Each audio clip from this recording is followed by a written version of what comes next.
Both of these motorcycles is exactly the same at the front as well as the rear. अरे तेरी माँ क्या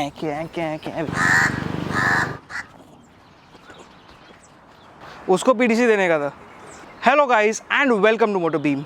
This is a Suzuki Gixxer SF 250 and it has gone places because people have been taking it to places and touring on this very motorcycle. But then Suzuki finally surprised us with a V-Strom in this 250cc segment, an adventure sport tourer. That is nothing else but the V-Strom SX right on my left. It is essentially the same motorcycle as the Gixxer but looks a lot different. Is it worth 30,000 more? I'll tell you that in today's video. Before we begin, subscribe to MotorBeam and don't forget to hit the bell icon.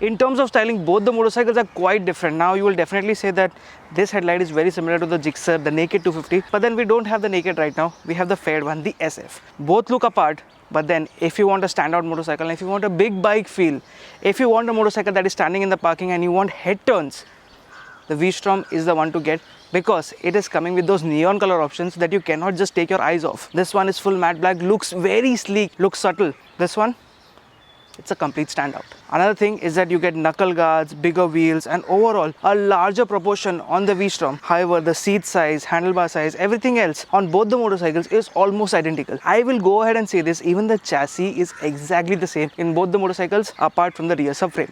That change is specifically done only because Gixxer was updated with a beautiful tail and a brand new tail light. For the V-Strom, they have gone back in time, took the tail light of the older 150, plonked it there. And that is what the major change is. The beak up front, not really purposeful as such, it just looks good. The visor blocks a lot of wind, but then this is still not adjustable. Finally though, you do get a visor on a Suzuki motorcycle which is kind of missing here. You get my point? You do get the dual purpose rubber on the V-Strom, but then it is not the best because it serves the purpose but it makes a lot of noise once you're on the highway. If I talk about the instrument cluster too, well, Gixxer was one of the first motorcycles to get a ton of information. But then even now, after so many years, they have gone, I'll say, back in time because right now you do get an LCD in both the motorcycles. This one does not get navigation data or anything as such. The V-Strom gets it, but it takes away half of your instrument cluster right then and there. So you get only a small set of information for your speedometer, tachometer, gear position indicator, clock and rest of the details. However, you do get a mileage indicator, but that's about it. If you are not using navigation, the meter is kind of useless.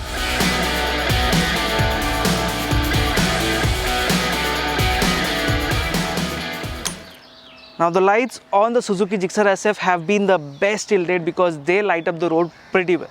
Same is the case for the V-Strom, but then this one does not light up the road. It lights up the rear view mirror of anyone who's ahead of you. So you can just keep flashing onto him and they'll move aside because they think it's a big bike. It looks like one, it isn't really. Now the ergonomic triangle of the Gixxer and the V-Strom are quite different. However, the Gixxer SF and the naked Gixxer are quite similar, but then the seat height of both this motorcycle is actually a lot more because the moment you swing your leg onto the SF, you can flat foot and actually bend your knee.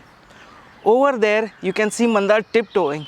He's sitting very high. He has a very good view up front, but then the visor does obstruct your view. Here, you get into a race position, yet you are still more comfortable on the SF as compared to that. Now, pillion comfort is something you will definitely look out for, and if you are having that as a priority, you will like the V-Strom more because there is decent space for a pillion over here. But you get a very good grab rail, a wider seat and a place to mount your top box too. So that is something a little bit more advantageous on the V-Strom compared to the Gixxer. You also get those metal toothed pegs on the V-Strom which is missing on the either of the Gixxers, which have rubber inserts which can be taken off if you're going off-road. But are you willing to go off-road? As I already told you, the chassis is exactly the same in both the motorcycles and the suspension too in both of them is exactly the same with exact same damping and exact same travel too for the front as well as the rear. So there's nothing really new in terms of comfort in both these motorcycles. If you're taking it off-road, the only advantage you have over here is the 19-inch wheel and dual purpose rubber which you can put on this motorcycle and just go berserk. Thing is that you do get a handlebar which is risen over here, but as soon as you try to stand up, even with my height being small, I tend to lean in a lot more forward and that is not comfortable going off the road. If you hit some bad roads or like massive boulders, can't do it. You got alloys here. Now if you want to corner or take the roads very quickly, like take the corners very quickly, the Gixxer SF has proven itself because the balance over here is quite nice. Same has been continued to the V-Strom because the chassis isn't as different, and so is the suspension. Tires, however, make a lot of difference. This motorcycle, the V-Strom, leans in nicely, holds the line well too, but is not as flickable. However, weight is a savior right over here because it weighs only 167 kgs, which is light compared to all the other motorcycles in this segment. And if you compare the KTM 250 Adventure, this one is lighter, but not as dynamically rich as the KTM is, because that is pure adventure, can take the roads pretty well.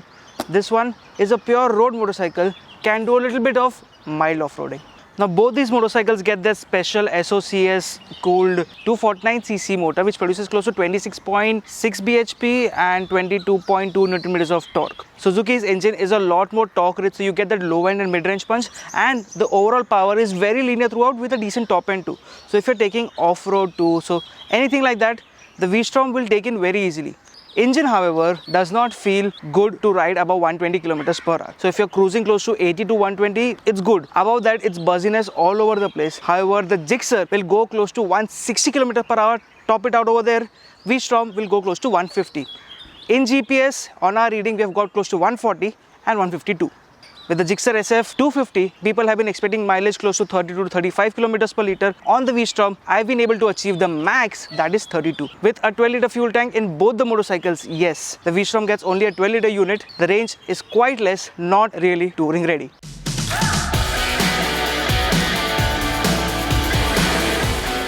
The Gixxer SF 250, which was the flagship 250 from Suzuki, could come at a price of 2,30,000 on road. The V-Strom, which is now the flagship unit in the 250, comes at 2,60,000 rupees on road. At a price difference of 30,000 rupees, does it really make sense? All you get is a little bit more comfort, same set of engine, same set of hanging parts, only the front tire is bigger, suspension, chassis. So the whole motorcycle is essentially the same, just a little bit cosmetically updated. It is basically a modified Gixxer.